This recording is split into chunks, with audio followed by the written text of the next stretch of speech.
नमस्कार. मी Urmila Joshi.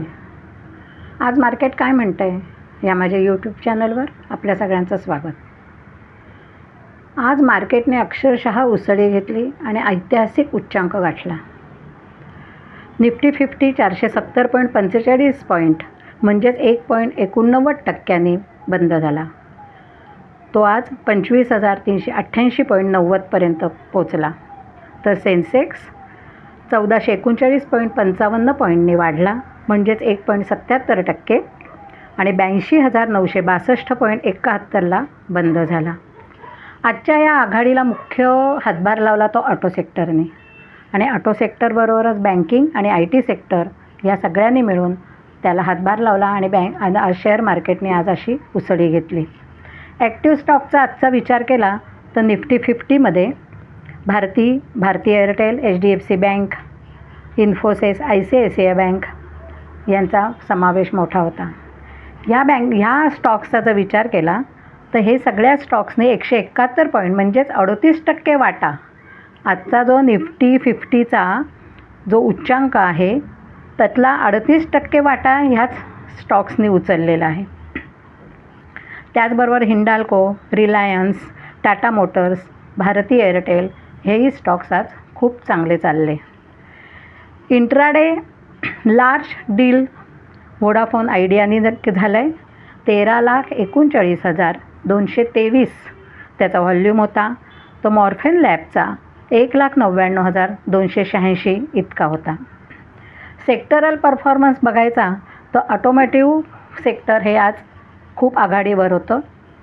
Banking, financial services, cement आणि construction हेही सेक्टर्स आज चांगले आघाडीवर आपल्याला दिसून आले. आता ह्याची काही कारणं जी आहेत ती अशी आहेत. US कन्झ्युमर प्राईस इंडेक्स हा 0.2% वाढला. फॉरेन पोर्टफोलिओ इन्व्हेस्टमेंट ही या महिन्याच्या पहिल्या आठवड्यात 11,000 कोटी इतकी झाली. तसंच US फेडरल बँकेने नजीकच्या काळात रेट्स कमी केले जातील असे संकेत दिले. त्याचबरोबर युरोपियन सेंट्रल बँकेने सुद्धा त्यांचा जो आत्ताचा रेट आहे 3.75% तो सुद्धा कमी होऊ शकेल असे संकेत दिलेत. आणि ह्या सगळ्याचा परिणाम असा झाला की आज मार्केटने चांगली उसळी घेतली आणि आज सगळ्या जणांना खुश करून टाकलं.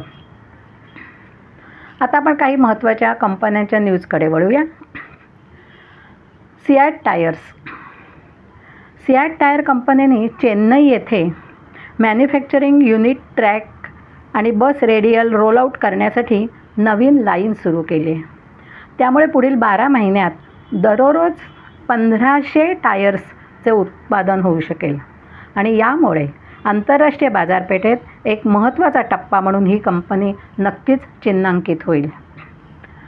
आता दुसरी NXP सेमीकंडक्टर भारतात $1 अब्ज R&D पेक्षा जास्त गुंतवणूक करणार आहे. टाटा स्टीलने ग्रीनर स्टीलमनसाठी UK सोबत $500 मिलियनच्या करारावर आज स्वाक्षऱ्या केल्या. 500 दशलक्ष किमतीचे साऊथ वेल्समधील पोर्ट टॅलबोट स्टीलवर्क्स येथे अत्याधुनिक इलेक्ट्रिक एरे फर्नेस संक्रमणाच्या दिशेने भारतीय स्टीलचा मेजरचा वाटा हा ठरेल.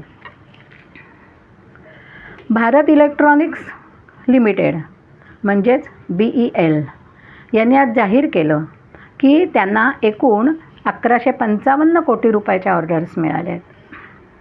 त्यातल्या 850 कोटी रुपयाच्या ऑर्डर्स कोचिन शिपयार्डकडून एक्सबॉन्डमध्ये स्वदेशी मल्टी रडार पुरवण्यासाठी तर 350 कोटी रुपयांच्या ऑर्डर्स जहाजासाठी navigation complex SYS, thermal image communication equipments, fire control system इत्यादीसाठी असतील. आज आपण ज्या स्टॉकची कंपनीची माहिती घेणार आहोत ती कंपनी आहे GE&D. ही कंपनी ट्रान्समिशन आणि डिस्ट्रीब्युशनमध्ये कार्यरत आहे. आज ह्या कंपनीचा शेअर जवळजवळ 4% वाढला आणि त्याचं कारण आहे grid solution Middle East FZE Dubai आणि ग्रीड सोल्युशन SAS फ्रान्स यांच्याकडून सप्लाय ऑफ हाय व्होल्टेज प्रॉडक्ट्सच्या 2 मोठ्या ऑर्डर्स ह्या कंपनीला मिळाल्या आहेत. ग्रीड सोल्युशन्स याची 55 मिलियन युरोची हे डील झालेलं असून हा प्रकल्प 5 वर्षात त्यांना कंप्लीट करायचा आहे. तर SAS इंटरनॅशनल डीड हे 100 मिलियन युरोचं असून 2029पर्यंत हा प्रोजेक्ट पूर्ण करायचा आहे. ह्या कंपनीचा कालचा प्रिव्हियस क्लोज होता 1722. आज सकाळी तो ओपन झाला 1807 आणि लो होता 1751 आणि हाय होता 1807. त्याचा 52 वीक रेंज होती 324 आणि 1889. म्हणजे वर्षभरामध्ये कंपनीने खूप चांगली आघाडी घेतलेली आहे. कंपनीचं मार्केट कॅपिटल आहे 44,731 कोटी. फेस व्हॅल्यू आहे 2 रुपये. बुक व्हॅल्यू पर शेअर आहे 48.54. कंपनीचा सेक्टरल PE आहे 31.85. तर TTM PE आहे 155.79. ROE म्हणजे रिटर्न ऑन इक्विटी आहे 14.56. कंपनीचे नेट सेल्स आहे 3167 कोटी.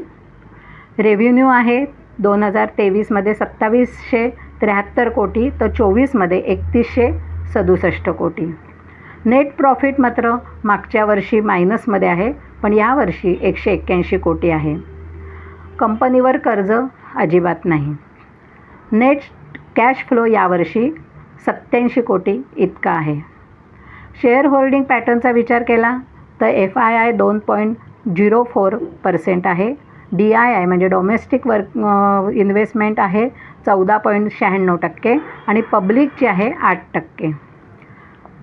प्रमोटर्स होल्डिंग मात्र अनचेंज आहे. म्युच्युअल फंड्सचा विचार केला तर जून क्वार्टरला म्युच्युअल फंडांनी 14.73 वरून 13.72 इतकी आपली रक्कम काढून घेतली. FII मात्र इन्क्रीज झालेत 1.20 वरून ते 2.04 इतके त्यांची ही इन्व्हेस्टमेंट त्यांनी वाढवलेली आहे. टोटल इन्कम फ्रॉम ऑपरेशन जून 23मध्ये 717 कोटी होतं तर जून 24मध्ये 958 कोटी इतकं आहे. त्याच्या रिटर्न्सचा विचार केला तर एका आठवड्यात 7.31% रिटर्न आहे. एका वर्षामध्ये 420.16% रिटर्न आहे. 2 वर्षांमध्ये 1196.26% रिटर्न आहे. तर 5 वर्षांमध्ये 954.28% रिटर्न या कंपनीने दिलेला आहे. वॉरेन बुफे एका ठिकाणी म्हणतात, when you combine ignorance and leverage you get some pretty interesting results. याबरोबरच आज आपण इथे थांबूया. उद्या भेटूया. तोपर्यंत नमस्कार.